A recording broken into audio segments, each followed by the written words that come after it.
Praise the lord. ఈ దిన వాగ్దానము యెషయా గ్రంథము 46వ అధ్యాయము 4వ వచనం. చంక పెట్టుకొని వాడను నేనే, నిన్ను ఎత్తుకొని వాడను నేనే. దేవుడు ఈ అధ్యాయంలో నిజమైన దేవునికి అలాగే జీవం లేని విగ్రహాలకు మధ్య ఉన్న భేదం ఏంటిదో ఇక్కడ తెలియజేస్తుంటున్నాడు. ఎందుకంటే ఇజ్రాయెల్ ప్రజలు బబులోనులో చెరలో ఉన్నప్పుడు వారు అనేక విగ్రహాలు అక్కడ ఉంటూ వస్తొచ్చాయి.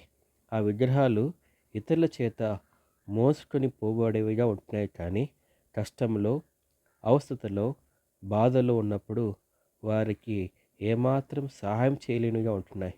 కానీ ఈ దేవుడు, జీవముల దేవుడు తన ప్రజలను కష్టంలో, బాధల్లో ఎత్తుకొని మోసుకునే వాడగాని దేవుడు వారికి ధైర్యాన్ని ఇచ్చేవాడు ఉంటున్నాడు.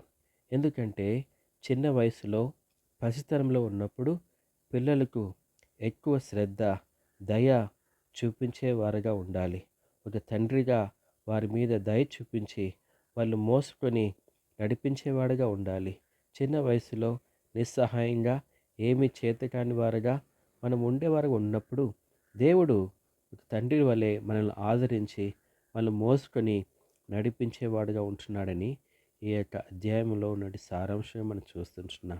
అలాగే వృద్ధాప్యులు వచ్చినప్పుడు కూడా మన జీవితంలో రోగములో, బలహీనతలో, నిస్సహాయతలో ఉన్నప్పుడు కూడా దేవుడు మనల్ని ఎత్తుకొని ముదిమి వచ్చే వరకు మనల్ని నడిపించే వాడుగా ఉంటున్నాడని ఈ యొక్క వాగ్దానం మనకు ఇవ్వబడుతుంటున్నది.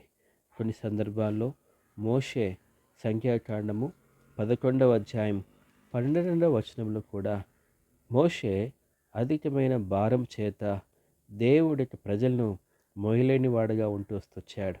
అయితే ఈ దినం నీ జీవితం కూడా నిన్ను కన్నా తల్లిదండ్రులకు భారంగా ఉండవచ్చు.